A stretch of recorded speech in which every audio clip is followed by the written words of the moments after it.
여기 평당 얼마예요? 여기에 다 이거를 쌓으신 거네요? 수영용품 쌓느라고 이거 평당 몇백짜리를 다 쓰셨네요? 가끔 창고에만 들어가 있는 추억이 과연 추억인가? 이게 되게 초강력 후크예요. 아, 얘가. 예, 이게 되게 유용한 게 웬만한 드라이기도 이게 잘 걸려 있어요. 뭐 스퀴즈라든지 뭐 청소 솔이라든지 그런 거 걸어 놓으시면 되고. 안녕하십니까. 원파베더 디자인의 윤선장입니다. 오랜만에 사무실 컨텐츠를 진행하게 되었습니다. 제 옆에 계신 분은 소개 한번 부탁드리겠습니다. 네, 안녕하세요. 제가 영상이 너무 낯설어서 좀 살짝 긴장이 되는데, 저는 이제 집 정리 전문가로 이제 10년차 최연희 정리의 대표고요. 방송 체질은 아니라서 지금 살짝 많이 긴장했는데, 뭐 좋은 말씀 많이 나눴으면 좋겠습니다. 어떻게 하면 고객님들이 정리 및 유지 관리를 잘할 수 있을까를 고민하던 차에 굉장히 정리를 잘해주고 있는 그런 블로그 포스팅들을 저희가 보면 같이 꼭 해봐야 되겠다. 저희들도 이제 수납을 많이 짜게 되잖아요. 고객들한테 뭐가 맞는지에 대해서도 좀 고민스럽기도 하더라고요. 일단은 뭐 공간별로 말씀을 드리자면 옷장 같은 경우에는 사실은 요즘은 옷이 다 많으세요. 남자분들도 그렇고 여자분들은 빅 사이즈를 또 언젠가부터 막 유행이 되면서 옷이 막 커져서 여자 옷인지 남자 옷인지 헷갈리는 집도 사실 되게 많아졌어요.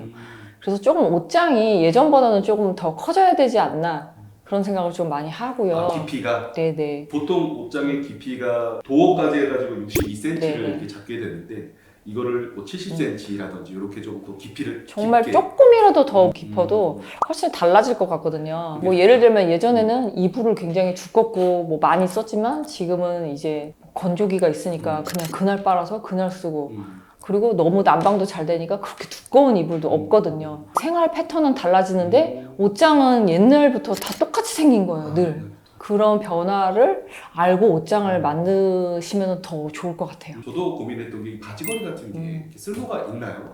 사실은 바지걸이를 정말 바지가 한 10벌인 분만 잘 쓸 수 있어요, 제가 볼 때는.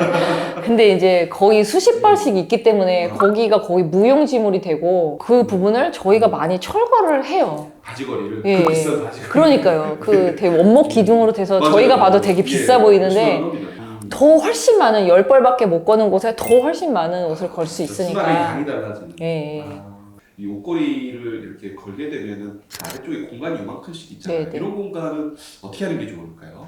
옷봉을 조절할 수 있게 옆에 네. 좀 구멍이 있으면은 네. 가장 네. 좋겠고요. 끼웠다 뺐다 할 수 있는 선반이 있으면은 차라리 위에 선반을 놓고 그 밑에 봉이 있으면은 옷을 거는 위치가 좀 내려오면, 그렇죠. 근데 그 선반이 고정으로 아예 붙어 있으면 떼지도 움직이지 못하고 뭐 못하고. 하니까 그거를 좀 유동적으로 위에 낄 수 있던가 아래 낄 수 있던가 그렇게 하면은 좋을 것 같고, 그래서 저희가 이제 위칸은 남편분들 옷, 뭐 아래는 뭐 아내분들 옷 이런 식으로 이제 통별로가 네. 아니라 상하로 나누는 것도 하나의 방법이 예, 될 수 있겠네요. 그러니까 그 구조를 보면서 이제 저희가 그 레이아웃을 짜는 거예요. 무조건 뭐 상의는 위고 뭐 하의는 아래고 이런 게 아니라 이 드레스룸을 잘 쓸 수 있는지 뭐 그런 것도 이제 따져보고 정리를 해야 되는 거지, 무조건 막 정해져 있는 게 아니에요. 그래서 그런 얘기를 사실 충분히 하고 해야 서로가 이제 만족스러운 정리가 되는 거고요. 본인의 습관들이. 예. 그래서 이거는 그때그때 고객님하고 타협을 봐서 하는 게 가장 좋아요. 아, 정답은. 예, 그렇죠. 예쁘게 보이기 위한 팁 같은 것들도 있을까요? 사실은 예쁘게 보이려면 이제 장비빨이죠. 더 좋은 바구니, 더 예쁜 바구니.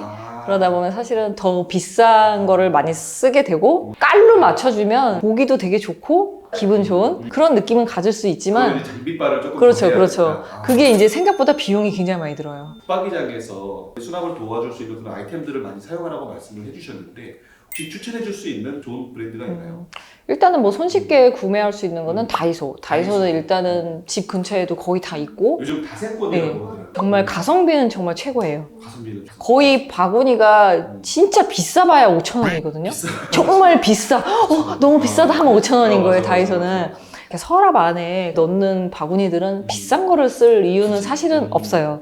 왜냐면 구획을 나누고 물건이 섞이지 말라고 바구니를 이제 쓰는 건데, 그래도 나는 굳이 거기를 예쁜 거를 쓰고 싶다 하시는 분은 까사미아나 모던하우스 뭐 이런 데는 조금 더 가격대가 높지만 직접 보고 또 살 수가 있으니까. 혹시 오픈 시스템장에서도 말씀해 주실 수 있는 팁이 있을까요? 일단은 오픈 시스템장이 거의 똑같이 생겼는데 롱코트, 롱원피스 유행이 돼서 긴 칸이 좀 부족한 상황? 그럴 때 2, 3단 되는 서랍장이 하나씩 이렇게 껴있는데 뺄 수가 없는 경우가 있어요. 네네.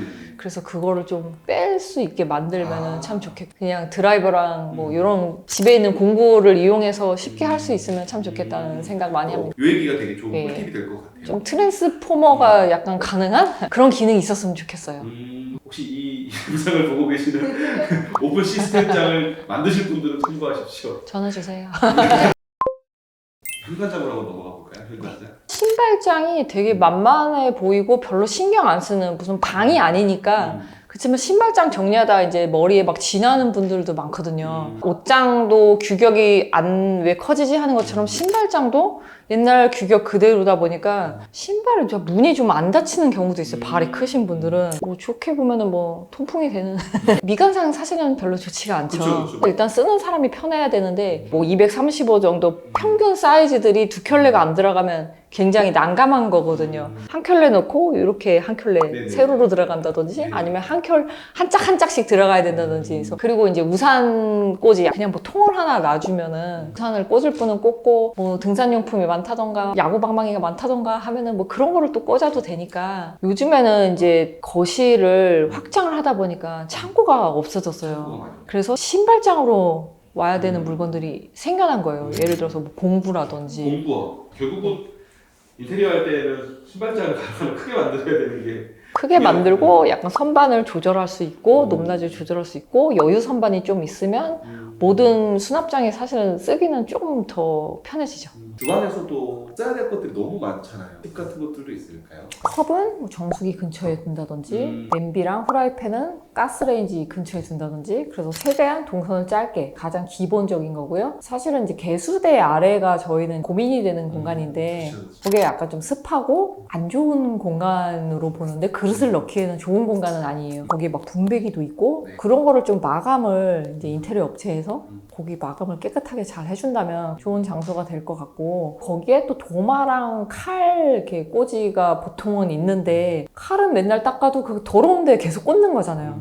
내가 맨날 목욕을 해도 이불을 한 번도 안 빠는 거랑 똑같은 거예요. 이거는 양념통 위치도 위에 놓는 게 좋은 분이 있고 아래 놓는 게 좋은 분이 있어요. 저 같은 경우만 해도 벌써 숙이는 게 너무 싫거든요. 나이도 있고 하니까. 그래서 저는 이제 상부장에서 가장 낮은 칸을 이제 바로바로 그냥 꺼내서 써요. 키도 너무 작고 까치발을 들어야 된다. 그런 분들은 하부장에 써야겠죠. 늘 말씀드리지만 정답은 없다. 그리고 욕실 쪽에서는 혹시 어떤 이슈가 있을까요? 그래서 요즘에는 뭐 욕실 이렇게 뽀송하게 쓰고 싶은 분들은 뭐 스키지 이런 것도 많이 이용하시고 하는데 그 스키지 같은 걸 이제 걸 데가 없는 거예요. 하부장이 있어서 거기에다가 청소용품 같은 거 조금 미관상 별로 안 예쁜 것들 그런 걸 싹 넣으면 가장 베스트지만 하부장이 만약에 없다. 후크가 있어요. 그거는 심지어 비싸지도 않아요. 거기다 그 욕실용품들이 구멍이 약간 뚫려 있기 때문에 거기다 이렇게 걸어서 쓰시면 쓸 때 굉장히 편하고, 저는 아예 그냥 쭈루루루 걸어놔서 그 막 세수할 때 쓰는 그 머리띠 막 이런 것도 다 걸어놓고 써요. 후크가 또 투명이라 그렇게 옛날에는 막 불 붙여가지고 붙이는 그런 거 많이 썼지만 기억나요? 예, 이제는 딱 접착식으로 딱 붙이니까 되게 깔끔해요. 가방 안에 그 후크 있다. 지금 앞에 뭔가 많이 아이템들이 있죠. 다이소 꿀템들을 저희가 준비를 요청했더니 이렇게 다양하게 준비를 해주셨어요. 팁을 좀 소개시켜 드리겠습니다. 일단 여기 있는 것들은 가장 기본적인 거를 갖고 왔고요. 이제 이거는 선반과 선반 사이가 넓은 서랍의 기능처럼 네네네. 쓰는 거예요, 네네, 바구니들을. 서랍의 기능처럼. 네네. 얼마짜리예요? 이거 굉장히 커요. 이거 3,000원이고요. 네네.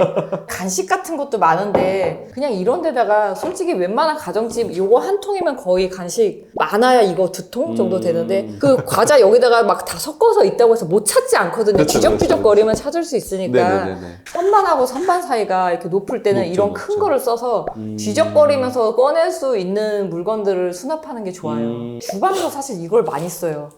왜냐면 이게 깊이가 46cm 길어요. 그래서 이게 뭐 옛날에는 저한 트레이라고 해서 막 나왔는데 깊숙한 장에 이게 딱 들어가거든요. 그래서 이거를 많이 선호를 하시고 또 투명이니까 뭐가 들어가 있는지 보이고 칸막이가 있어서 네네네. 물건들 섞이지 않게 이렇게 뭐 섹션 나눠줄 때도 좋고 그 대신 이제 여기에다가 뭐 키 큰 것들을 넣어야지 공간을 살릴 수 있지 여기다 이 바구니 크기로 다 물건을 뭐 낮게 깔아버리면 이제 윗공간은 살릴 수가 없는 거죠. 아까처럼 선반과 선반 사이가 높은 장은 그럴 때 이제 이런 거를 써주는 거예요. 이렇게 놓고 이 위에 뭐 이거를 하나 더 그러면 아까 선반하고 높을 선반이 때. 높아도 1, 2층으로 쓸 수가 있는 거죠. 이제 엄청나게 무거운 거는 못 올리죠. 가벼운 것들은 이렇게 충분히 가능하고 확장렉이라고 해서 이게 확장이 돼요. 이렇게 쓸 수도 있고 네. 이렇게 쓸 수도 예, 있고. 예, 예. 아. 그런 짓이 많은 분은 이렇게 해서 컵만 놓으면 이 윗공간이 너무 다 좋습니까? 아까우니까 뭐 아. 컵을 여기다 다 놓고 위에는 뭐 접시를 놓는다든지 되게 유용하게 좀 많이 쓰는 용품이고요. 또 작은 것도 있어요. 작은 걸로 쓰셔도 되고. 요것도 이렇게 네네. 보여줘야 돼요. 네네. 얼마인가요? 요거는 한 4,000원 정도 하고요. 4,000원. 이거는 한 8,000원 정도 해요. 어, 그리고 이게 주방의 그 상부장 그 깊이에 이게 딱 맞아요. 이 바구니들의 좋은 점은 이렇게 빼서 서랍처럼 쓰는 기능이거든요. 똑같은 종류별로 담아놓고 이것만 싹 끌어당겨서 그거를 쓰고 여기다 챙겨서 다시 이렇게 넣으면 되는 거예요. 그래서 바구니를 쓰는 거고요. 이거는 고객님이 버린 CD 케이스예요. 네네. 이 바구니 안에 뭔가 이 안에서도 섹션이 필요하다. 그럼 바구니 안에 또 바구니를 넣는 분도 있는데 저는 그 너무 돈이 아깝거든요. 아. 그럴 때 이걸로 이제 섹션을 나눠주는 거죠. 이런 의미로 이제 종이 쇼핑백도 저희가 좀 많이 쓰고 있어요. 이렇게 넣으면은 높이가 맞지가 네네. 않으니까 네. 뭐 이거를 이제 접어서 사용을 하면 돼요. 우리 집에 이 쇼핑백이 만약에 되게 많다 그러면 그걸로 쫙 맞춰서 하면 정말 바구니 깔맞춤 한 것보다 더 좋아 보일 때 있어요. 정리의 기초가 섹션을 만들고 그 안에서 또 섹션을 만드는 작업이 가장 큰 것 같네요. 네네. 아 그리고 욕실에서 이제 많이 사용하는 이게 후크인데요. 이게 되게 초강력 후크예요. 아, 얘가. 예, 이게 되게 유용한 게 웬만한 드라이기도 이게 잘 걸려 있어요. 뭐 스퀴즈라든지 뭐 청소 솔이라든지 그런 거 걸어놓으시면 되고 이 후크가 색깔이 싫어 막 이런 분도 있거든요. 그러면 이렇게 투명한 것도 있어요. 그리고 이제 이 꼬꼬핀도 다 많이 알고 계시는데 시계나 달력이라든지 이런 거 때문에 못질을 할 수는 없잖아요. 이거를 시청자들이 의외로 또 모르는 분이 많으셔서 그리고 이게 꼭 뭔가를 거는 걸로만 생각하면 안 되고 저는 선 정리를 많이 해주거든요. 책상 아래로 그 벽지들 거기에 이걸 하고 그 선을 여기다 이렇게 걸쳐주기도 하고 그럼 방바닥에 이렇게 막 질질 끌고 다니는 것보다는 훨씬 낫잖아요. 요즘에 이제 청소기 밀대 같은 거 많이 쓰시잖아요. 여기다 딱 거치대에 걸어서 이것도 오, 뒤에 그 이거- 양면 테이프 기능이 있어요. 어. 밀대 같은 것도 사람들이 항상 막 벽에 비스듬하게 기대놓으니까 맞아요, 이게 막 맞아요, 쓰러지고 맞아요. 네네네. 그래서 이런 거 거치대 몇천 원은 하지만 그래도 쭉 오래 쓸 수 있으니까 네네네. 네, 유용하게 이런 것도 쓸 수 있습니다. 어떻게 이 업을 시작을 하게 되셨어요? 저는 사실은 그냥 전업 주부였는데 네. 그때만 해도 홈스타일링이 되게 유행하던 시절이었어요. 집집마다 막 A 막 이렇게 알파벳 있는 액자 막 이렇게 세워놓고 그런 시절이었는데 아는 분이 저를 이제 우리 사촌 동생 너무 집 정리 잘해. 근데 저는 사실은 내 집에서만 해봤지 남의 집에서 돈을 받고 해본 적은 없어서 그 언니가 계속 6개월 동안 한번 해봐 해서 탁 갔는데 진짜 지금도 너무 생생한 게 첫날 딱 그 집을 들어가자마자 왜 가구가 저기에 있지? 저 물건 왜 저기다 꺼내놨지? 뭐 이 방에 저게 있으면 더 좋을 것 같은데 그게 막 보이면서 그냥 저절로 손이 막 가서 정리가 되더라고요. 부업으로 마칠 줄 알았는데 하다 보니까 너무 재밌고 팀을 짜서 하게 되고 왜냐면 스케일이 점점 커지니까 그러다가 이제 자격증을 따고 제대로 해야겠다 해서 저는 약간 좀 거꾸로 간 케이스죠. 집을 못 버리시는 분들은 그러면 어떻게 케어를 해주시나요? 사실 이제 굉장히 어려워요. 근데 이제 전화 상담을 했을 때부터 본인이 약간 자각은 하고 있어서 저희 집에 되게 많고요. 제가 사실은 못 버려요. 아니면 뭐 남편이 잘 못 버려요. 그런 얘기를 먼저 해주세요. 그럼 요번에 비싼 돈 주고 그래도 100만 원, 뭐 200만 원 사이면은 큰 돈이잖아요. 네네. 그래서 이렇게 큰 돈 쓰고 하실 건데 이번에는 좀 그럼 버릴 결심을 하신 건가요? 그러면은 네, 이번에는 진짜 버릴 거예요 하는 분은 괜찮은데 못 버릴 것 같아요. 그러면 더 고민해 보시라고는 해요. 왜냐면 그렇게 버리지 않고 다 이렇게 쌓아놓을 거면 비싼 전문가를 불러서 쌓기를 하는 건 너무 아깝잖아요. 그러면 정리의 신이지 어떤 집을 크게 만들어주는 그런 신은 그렇죠. 아니시다 보니까. 그래서 저희는 집을 좀 효율적으로 쓸 수 있게 만들어주는 건 집을 평수를 넓혀주는 사람은 아니다. 대표님의 블로그를 봤었을 때 그때 그게 되게 인상적이었거든요. 정리의 신을 이기는 추억의 신. 못 버리시는 분들. 집집마다 추억용품이 되게 많아요. 저희가 단 하루도 정리하면서 추억용품 다 나온 거 맞아! 라는 얘기를 꼭 하는데 아, 추억용품이라는 단어를 쓰나요? 예. 그러니까 땄던 메달이라든지 상장이라든지 그런 거 다 포함해서 앨범. 애기 어렸을 때 옷 이런 것도 있는. 예. 근데 심지어 이제 엄마 아빠의 어렸을 때 앨범까지 합치면 이제 어마무시하게 그 양이 리빙박스로 막 몇 박스씩 나오는 집도 있어요. 근데 사실은 그 물건이 항상 어디 있느냐? 창고에 있거든요. 가끔 창고에만 들어가 있는 추억이 과연 추억인가? 이 집은 그 창고를 정말 유용하게 써야 되는데 난 이게 없으면 삶의 의욕이 떨어진다 하면 사실은 갖고 있는 게 맞아요. 네네네. 그치만 이제 그것 때문에 그럼 못하는 것들에 대해서 얘기해요. 그러면 고객님은 여름이 지나도 선풍기를 계속 집에다 놓고 있어야 되고 그런 것들을 얘기해주면 이제 살짝 생각이 살살살 이제 바뀌시는 분도 계세요. 특히 네. 이제 되게 비싼 동네 가면 제가 여기 평당 얼마예요? 여기에 다 이거를 쌓으신 거네요? 추억용품 쌓느라고 이거 평당 몇백짜리를 다 쓰셨네요? 하면은 내가 왜 그 생각을 못했지? 그런 분도 있어요. 가끔 이제 자녀분들이 부모님 집을 하고 싶어 해요. 부모님들이 다 이렇게 꺼내놓고 쓰는 게 너무 싫은 거예요. 아, 저도 다 노인들은 또 다 이유가 있거든요. 이유가 있죠. 저는 항상 거기서 사는 사람이 편한 게 제일 좋다고 생각하거든요. 지금 되게 갑자기 순간 획한 게 작년에 효도한답시고 부모님 집에 가고 올라가 있는 거 다 치워버렸거든. 다 써야 돼. 아이 안 돼. 하면서 그리고 스스로 혼자서 효도했다. 아니에요. 효도 아니에요. 효도 아니에요. 다시 금액도 궁금해요. 이게 어떤 식으로 금액이 책정이 되게 되나요? 일단은 인테리어도 그렇겠지만 평당 얼마요? 라고 물어본 분들이 제일 많으신데 그렇죠. 사실 평당이 중요한 게 아니고 이제 그 집에 물건이 얼마나 많고 가족 구성원이 몇이고 그게 이제 가장 중요한데 그래서 이제 사진으로 견적을 보고 있고요. 평당 한 5만 원 정도 생각하시면 되고요. 플러스 마이너스 되지만 마이너스는 조금 되지만 플러스는 많이 될 수 있고 예. 지금 거의 2시간 반을 저희와 함께 얘기를 하게 됐는데 시간이 이렇게 빨리 갈 줄 몰랐어요. 그러게요. 어떠셨어요? 오늘 촬영을 하시면서? 일단은 제가 잘 설명을 했나 누군가는 제 설명을 들으면서 끄덕이는 분도 있겠지만 아니야 하는 분도 있을 텐데 좋은 것만 추려서 듣고 나에게 유용한 것만 가려서 들으시면 좋을 것 같고요. 저는 너무 재밌었습니다. 저는 개인적으로 느낀 거는 아무래도 인테리어 디자이너인데 저도 붙박이장을 설계해드리고 신발장을 설계해드리고 하면서 조금 더 깊게 생각할 수 있는 부분이 있었을 텐데 늘 한계 그리고 관례적으로 그리고 어떤 해왔던 대로 설계를 계속 해오지 않았나 하는 반성을 많이 하게 됐습니다. 아무튼 오늘 영상이 다양한 분들에게 도움이 많이 됐으면 하고요. 저희는 또 다음에 뵙도록 하겠습니다. 끝까지 봐주셔서 굉장히 감사드립니다. 지금까지 홈파베르 윤선장 그리고 정리의 신 최 대표였습니다. 감사합니다. 끝!